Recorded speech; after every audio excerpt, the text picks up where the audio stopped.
Welcome to the Real Board Loft. I'm Pete Hardy. Today I have in my hands the Slingshot Screamer, new board this year, based off of the surprisingly popular Slingshot T-Rex from last year. So this board came out. We weren't massive fans of it last year, but they basically, what they did was they took the best parts of this and compressed it into this board. So really excited about this board. Slingshot made 6 different kite surf boards this year. They all have their own purposes. Some of them are river boards.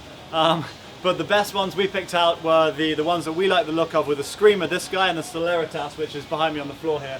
And basically, what we really liked about this was they stripped a lot of the weight out of the T-Rex. So they made the nose narrower, they made the tail a lot narrower, and obviously and they made the whole board overall a lot narrower. So the original T-Rex, and these are both 5'4".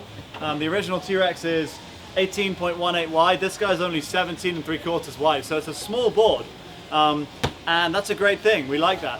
So what that meant was it's really fun. And so I tested it in the conditions. The wind was onshore from the left and onshore enough that I could ride upwind on the wave, if that makes sense. So kind of like toe side riding on the wave with my kite out here.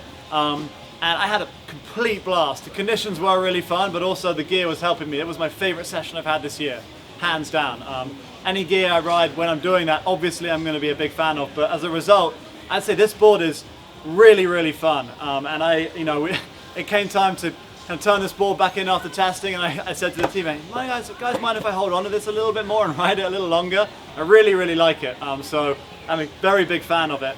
A couple of the things worth mentioning, it is a smaller board, so if you're a big guy, you got to be a little more precise with your feet. A couple of times I kind of just jumped on the board after falling in and dug a rail or bogged it or fell off the front, because it's not got quite that same big template that I'm used to. So that was the only thing I mentioned. The other thing as well is it does come stock with a really cool fin system. So they put FCS2 in here, which is the latest technology in the surf world. You can see here the fins do actually pop in and out.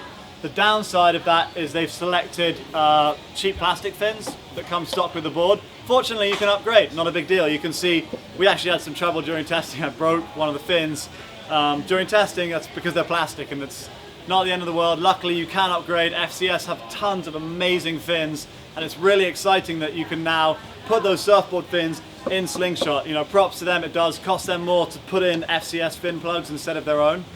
So props to them for going out there and giving us something that we can build and choose our own fins based on the type of riding you want to do. So this is the Slingshot Screamer.